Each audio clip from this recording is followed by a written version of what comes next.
नमस्कार दोस्तों, जय संकट मोचन हनुमान जी। स्वागत है आप सभी का हमारे इस महत्वपूर्ण और खास ज्योतिष कार्यक्रम में। दोस्तों, अब रोना धोना बंद कर दो, क्योंकि आपके जीवन के हर संकट अब भगवान संकट मोचन हर लेंगे। इसलिए आज की इस वीडियो को शुरुआत से लेकर अंत तक देखें, क्योंकि आपकी ही कुछ गलतियां इस वीडियो में बताई जाएगी जिनसे आपके जीवन में संकट खत्म होने के बजाय और बढ़ गया था।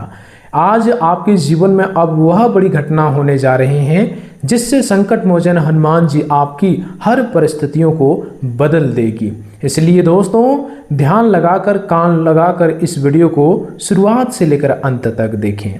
आपके जीवन में आज जो परिस्थितियां बन रही है उन्हें केवल एक सामान्य दिन समझकर नज़रअंदाज मत करिएगा, क्योंकि यह समय आपके लिए अपने पुराने दुखों को, अपने परेशानियों और लंबे समय से चल आ रहे मानसिक बोझ से बाहर निकलने की एक नई शुरुआत का संकेत दे सकता है।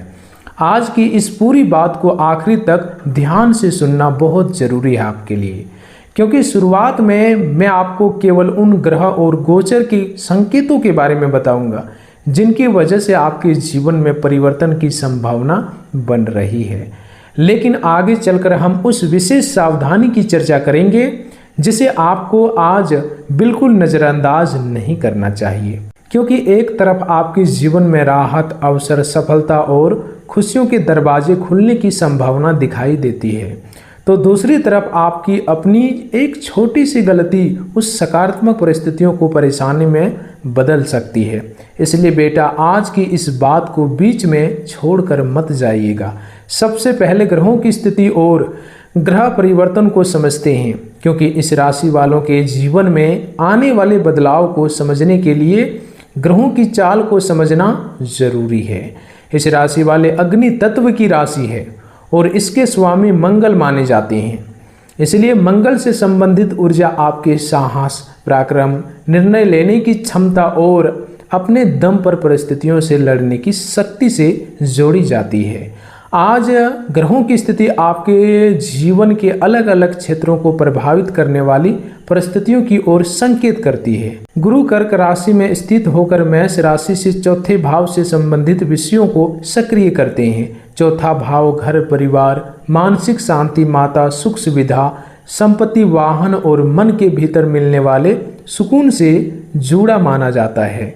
इसलिए यदि पिछले काफ़ी समय से आपका मन किसी बात को लेकर परेशान था, घर के वातावरण में तनाव था, परिवार से संबंधित कोई चिंता थी, या आपके भीतर यह बेचैनी थी कि आखिर कब जीवन में स्थिरता आएगी, तो आने वाले समय आपको इन विषयों पर सकारात्मक रूप से काम करने का अवसर दे सकता है। दूसरी तरफ शनि मीन राशि में वक्री अवस्था से आपके 12वें भाव से जुड़े विषयों को प्रभावित करते हैं। 12वां भाव खर्च, दूर स्थान, मानसिक एकांत, नींद, त्याग और ऐसी चिंताओं से जुड़ा माना जाता है जिन्हें व्यक्ति अक्सर अपने भीतर छिपा कर रखता है। इसलिए यह समय आपको एक साथ दो अलग अलग अनुभव दे सकता है। बाहर से अवसर दिखाई दे सकते हैं, लेकिन भीतर पुरानी चिंता भी कभी कभी सिर उठा सकती है। यही कारण है कि आपको किसी भी स्थिति में घबराकर फैसला नहीं लेना है। राहु कुंभ राशि में आपके 11वें भाव से जुड़ा हुआ है और ज्योतिष मान्यताओं में 11वां भाव लाभ, आय, संपर्क, मित्रों, नेटवर्क और इच्छाओं की पूर्ति से संबंधित माना जाता है।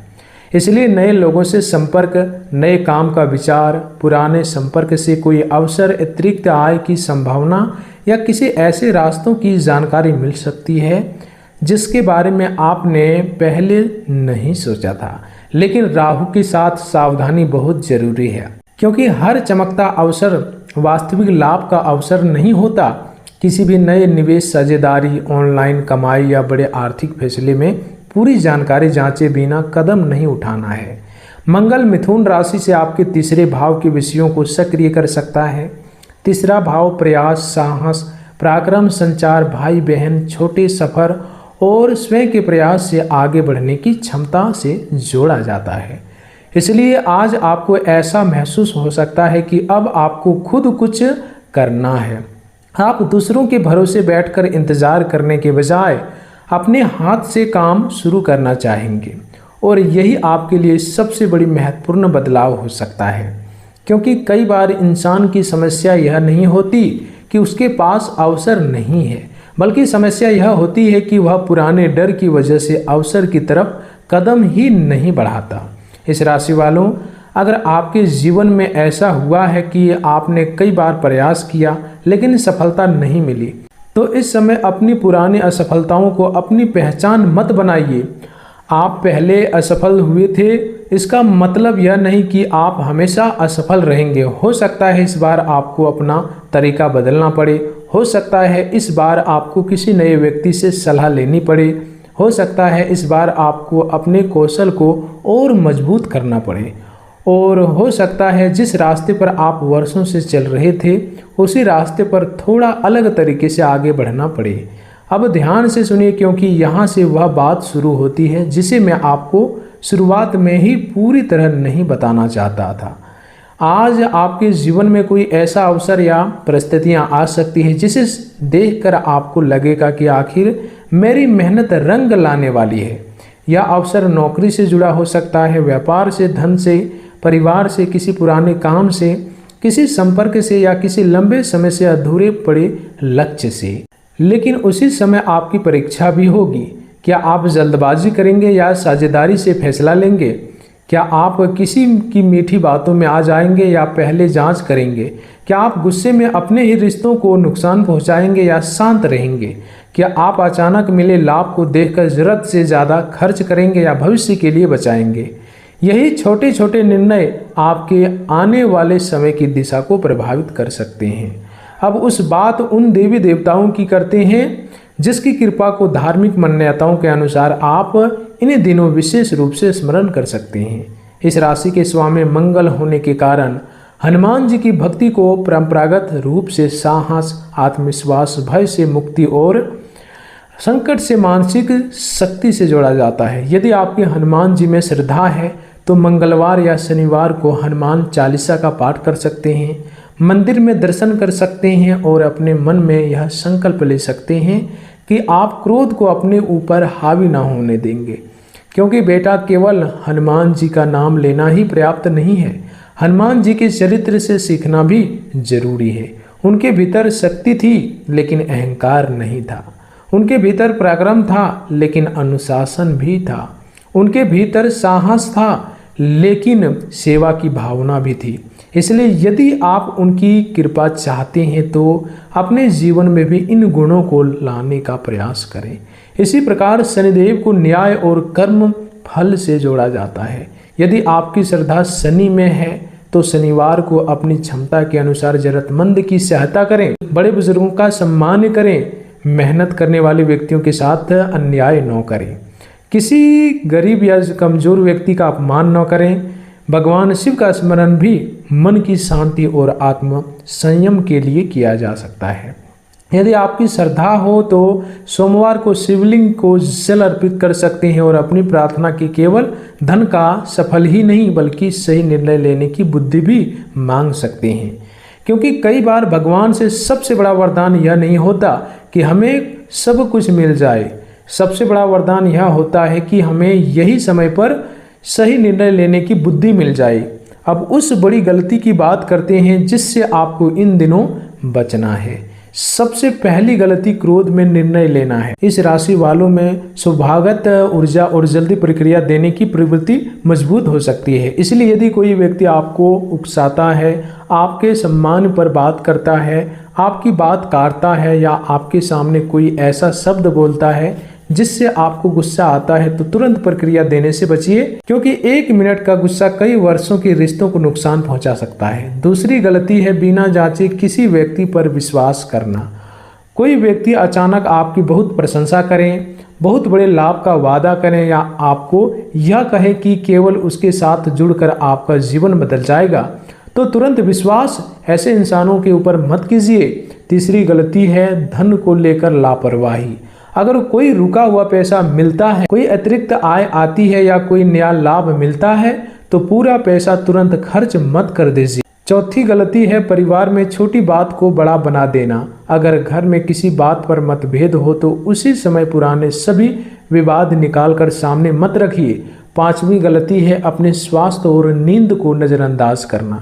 लगातार चिंता में रहना और रात भर जागना आपके मन और शरीर दोनों पर असर डाल सकता है। अब एक और महत्वपूर्ण बात, आपके जीवन में पिछले कई वर्षों से जो संकट बना हुआ था वह केवल बाहरी परिस्थिति नहीं हो सकता। कई बार समस्या के साथ हमारा मानसिक संबंध भी समस्या को लंबा कर देता है। जिस घटना ने आपको 5 साल पहले दुख दिया था, यदि आप आज भी उसे रोज याद करते हैं तो वह घटना भले खत्म हो चुकी हो, लेकिन उसका दर्द आपके भीतर जिंदा रहता है। इसलिए आज आपको अपने मन से पुरानी बोझ को धीरे धीरे हटाने की ज़रूरत है। पुरानी गलतियों को दोहराने की ज़रूरत नहीं है। जिस व्यक्ति ने आपको धोखा दिया उनसे बदला लेने की इच्छा को अपना जीवन मत बनाइए। जिसने आपका साथ नहीं दिया उनके पीछे अपनी ज़िंदगी मत रोकिए। जिस काम में असफल हुए आप उसी असफलता को अपना भविष्य मत मानिए, क्योंकि आपके जीवन में परिवर्तन की सबसे पहली शुरुआत आपके सोचने के तरीके से हो सकती है। अब उन लोगों की बात करें जिन्होंने अपने जीवन में दूसरों के लिए बहुत कुछ किया है। इस राशि वालों, हो सकता है आपने ऐसे लोगों की मदद की हो जिसके पास कोई सहारा नहीं था। आपने किसी को आर्थिक मदद दी होगी, आपने किसी को नौकरी ढूंढने में मदद की होगी, आपने किसी बीमार व्यक्ति को अस्पताल तक पहुंचाया होगा, आपने किसी दुखी व्यक्ति की बात सुनी होगी, आपने किसी ऐसे इंसान को संभाला होगा जिसे पूरी दुनिया ने अकेला छोड़ दिया था। हो सकता है आपने किसी की जान बचाने में मदद की हो या किसी को गलत रास्ते पर जाने से रोकने की कोशिश की हो। और सबसे बड़ी बात, आपने यह सब करते समय कभी नहीं सोचा होगा कि एक दिन इसका बदला भगवान मुझे देंगे, लेकिन आपके मन के भीतर कहीं ना कहीं यह इच्छा जरूर रही होगी कि मैंने लोगों के लिए इतना कुछ किया, आखिर मेरे जीवन में सुख कब आएगा। मैंने इतने लोगों को आज तक भला किया, उसका परिणाम हमें कब अच्छे देखने को मिलेंगे। तो दोस्तों, आप घबराइए मत, क्योंकि भगवान का घर देर होते हैं लेकिन अंधेर नहीं। इस राशि वालों, धार्मिक दृष्टि से अच्छे कर्म का परिणाम केवल उसी रूप में नहीं आता जिस रूप में हम चाहते हैं। कभी किसी अच्छे इंसान के रूप में आता है, कभी किसी अवसर के रूप में, कभी संकट के समय सहायता के रूप में और कभी हमारे भीतर की शक्ति के रूप में। इसलिए अपने अच्छे कर्मों को मत भूलिए, लेकिन उसका हिसाब लेकर भगवान से शिकायत भी मत कीजिए। अपना कर्म करते रहिए। अब बात करते हैं आपके लिए बनने वाले शुभ योगों की। तीसरे भाव में मंगल की ऊर्जा आपको प्रयास करने की शक्ति दे सकती है।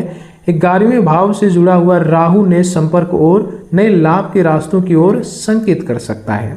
चौथे भाव से गुरु घर और मानसिक स्थिरता के विषयों पर ध्यान दिला सकता है। शनि आपको पुराने कर्मों, जिम्मेदारियों और अनावश्यक खर्चों को व्यवस्थित करने की सीख दे सकता है। इन सभी संकेतों को एक साथ देखें तो आने वाले समय का सबसे बड़ा संदेश है।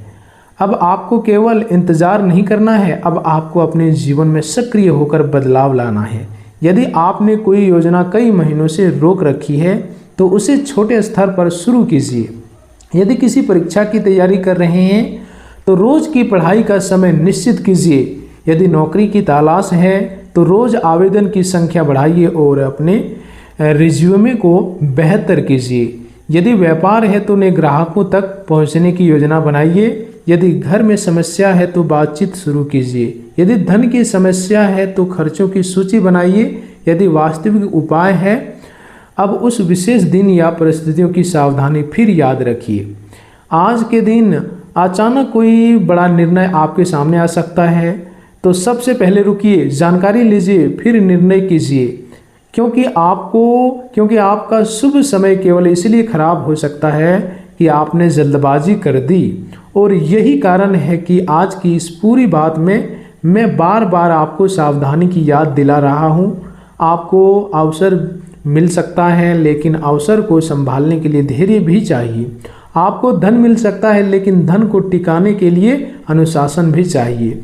आपको सफलता मिल सकती है, लेकिन सफलता को अस्थायी बनाने के लिए निम्रता भी चाहिए, धैर्य भी चाहिए। आपको नया रिश्ता मिल सकता है, लेकिन रिश्तों को बचाने के लिए विश्वास भी चाहिए। आपको भगवान की कृपा में विश्वास हो सकता है, लेकिन उस विश्वास के साथ कर्म भी जरूरी है। इसलिए आज के दिन के आसपास अपने जीवन को केवल भविष्यवाणी के भरोसे मत छोड़िए। इस समय को जागरूकता और मेहनत का समय बनाइए। अब आगे वह हिस्सा है जिसे हर इस राशि वाले व्यक्तियों को विशेष रूप से ध्यान रखना चाहिए, क्योंकि आपके जीवन में आने वाली अच्छी परिस्थितियों के बीच कुछ ऐसी छोटी छोटी गलतियां हो सकती है जो आपको फिर उसी पुराने तनाव में ले जाए। पहली गलती, अपने पुराने शत्रुओं को लेकर लगातार सोचते रहना। यदि किसी ने आपके साथ गलत किया है तो उनके खिलाफ उचित कदम लेना अलग बात है और हर समय उसके बारे में सोचते रहना अलग बात है। अपनी मानसिक शांति किसी दूसरे व्यक्ति के व्यवहार के हवाले मत कीजिए। दूसरी गलती, अपने परिवार के लोगों की बात पूरी तरह अनसुनी करना। हर सलाह सही नहीं होती, लेकिन हर सलाह गलत भी नहीं होती। कभी कभी परिवार की कोई बुजुर्ग वह बात देख लेता है जो हम अपनी जल्दबाजी में नहीं देख पाते। तीसरी गलती, किसी भी व्यक्ति को भगवान का भेजा हुआ समझकर तुरंत पूरा विश्वास कर लेना। इंसान को पहचानने में समय लगता है। चौथी गलती, अचानक आए धन को अस्थायी धन समझ लेना। अगर पैसा आता है तो उसका कुछ हिस्सा बचाइए, आवश्यक खर्च कीजिए और बिना समझे जोखिम मत लीजिए। पांचवी गलती, अपने शरीर के संकेतों को नज़रअंदाज करना। तनाव, थकान, नींद की कमी या लगातार परेशानी महसूस हो तो आराम और जरूरत पड़ने पर चिकित्सीय सलाह लें। छठी गलती, अपने लक्ष्य को बार बार बदलना। आज का काम कल पर टालना। आज एक काम, कल दूसरा काम और परसों तीसरा काम करने की ऊर्जा बिखर जाती है। एक समय में एक मुख्य लक्ष्य पर ध्यान देना बेहतर हो सकता है। अब नौकरी करने वालों की बात करें तो आज का दिन कार्यक्षेत्र में जिम्मेदारी बढ़ सकती है। नौकरी वालों के लिए किसी नए व्यक्ति से संपर्क हो सकता है। किसी पुराने काम का परिणाम सामने आ सकता है। कोई अधिकारी आपके काम पर ध्यान दे सकता है, लेकिन यदि आपको कोई नई जिम्मेदारी मिलती है तो उसे बोझ समझकर छोड़ने की बजाय उसे अपने कौशल को दिखाने का अवसर समझिए। हाँ, यदि कार्यस्थल में कोई अनुचित या अवैध बात करने के लिए दबाव बनाया जाए तो केवल ज्योतिषीय लाभ के नाम पर उसे स्वीकार न करें। अपने अधिकार और नियमों को समझना जरूरी। नौकरी बदलने वालों के लिए भी यही सलाह है कि पहले नई जगह की जानकारी लें और फिर निर्णय करें। अब व्यापार वालों की बात करें, मंगल का प्रभाव आपको सक्रिय कर सकता है। आप मार्केटिंग, संपर्क, बिक्री और नए प्रयोग पर ध्यान दे सकते हैं। पुराने ग्राहकों से दोबारा संपर्क करें। जो ग्राहक नाराज होकर चले गए हैं तो उनके कारण को समझिए। अपनी सेवा में सुधार कीजिए, लेकिन साझेदारी में दस्तावेज जरूर बनाइए। केवल मित्रता या रिश्तेदारों के भरोसे बड़े पैसों का कारोबार मत कीजिए। हर आर्थिक व्यवस्था लिखित रूप में स्पष्ट रखना जरूरी है। अब उन लोगों की बात जो लंबे समय से बेरोजगार हैं, यदि आपको लगता है कि हर जगह से जवाब नकारात्मक आ रहा है तो आवेदन करने का तरीका बदलें। अपने कौशल की सूची बनाएं। जो काम आपको नहीं आता उसे सीखिए। छोटे अवसर को छोटा समझकर मत छोड़िए। कभी कभी पहला अवसर ही आगे का रास्ता खोलता है। यदि आपको कोई काम छोटा लगता है लेकिन वह ईमानदार है और आपकी परिस्थितियों में उचित है तो उसे सीखने के अवसर के रूप में देखा जा सकता है। विद्यार्थियों के लिए आज का समय उनके लक्ष्य को व्यवस्थित करने का हो सकता है। पढ़ाई में अगर मन नहीं लगता तो पहले कारण को खोजिए।